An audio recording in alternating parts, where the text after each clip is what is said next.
તસ્કરીનું racket ઝડપાયું. Surat crime બ્રાન્ચે અંજલિ મિશ્રાની ધરપકડ કરી. 8 દિવસની બાળકીનો કબજો મેળવ્યો. બાળકીના જન્મના પુરાવા રજૂ કરી શક્યા નહોતા.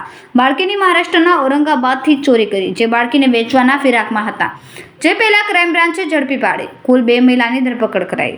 લક્ષ્મી સોનવણે અને અંજલિ મિશ્રાની ધરપકડ કરાઈ. બંને મહિલા પહેલા આડોશ પડોશમાં રહેતી હતી. ઔરંગાબાદથી બાળકને લાવ્યાની કબૂલાત કરી. અગાઉ કોઈ બાળકની તસ્કરી કરી શકે કે એમ તેની તપાસ કરાઈ. બાળકીને વેચવા 2 થી 3 લોકોનો મહિલાઓએ સંપર્ક કર્યો. પહેલા પોતાનું બાળક હોવાનો દાવો કર્યો હતો. મહિલાઓના મોબાઈલમાંથી અન્યને બાળકીના ફોટા મોકલ્યા હોવાની હકીકત મળી આવી.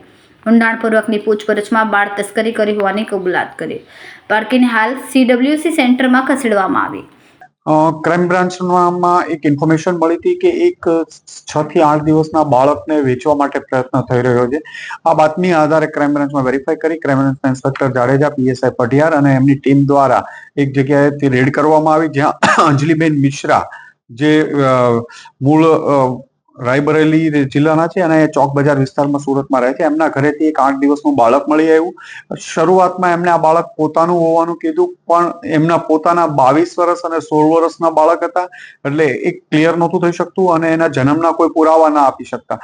વધુ પૂછપરછ અને મોબાઈલ ચેક કરતા એમણે એક લક્ષ્મીબેન સોનવણેનું પણ નામ આપવામાં આવ્યું, જે સંભાજીનગર મહારાષ્ટ્રના રહેવાસી છે અને અહીંયા જહાંગીરપુરા રહે છે. આ બંનેને બાળક સાથે અહીંયા લાવી અને આ લોકોની પૂછપરછ કરતા એમણે આ બાળક મહારાષ્ટ્ર ઔરંગાબાદ પાસેથી કોઈ પાસેથી મેળવ્યું છે અને આ બાળકને 2 થી 2.5 લાખ રૂપિયામાં વેચવા માટે પ્રયત્ન કરી રહ્યા હતા. ત્યારે ક્રાઇમ બ્રાન્ચની ટીમ દ્વારા એને પકડી પાડવામાં આવ્યા છે. હાલમાં બાળકને CWC ને સોંપવાની અને હોસ્પિટલમાં એમના મેડિકલ ચેકઅપ ને એની સારવાર છે. કાલ સાંજથી પોલીસ દ્વારા, મહિલા પોલીસ કોન્સ્ટેબલ દ્વારા એની સારવાર કરવામાં આવી રહી છે, એની સંભાળ રાખવામાં આવી રહી છે. અને આ તથ્યો બાળક પહેલા પણ ભૂતકાળમાં આ લોકો લાવ્યા હતા, બાળક વેચવાનું કંઈ કરે છે, ક્યાં ક્યાં પ્રયત્ન કર્યા વગેરે બાબતની તપાસ ચાલી રહી છે આ લોકોની. કેમેરામેન હર્ષદ પાટીલ સાથે સુનિલ પાટીલ, સમય મીડિયા ન્યૂઝ, સુરત.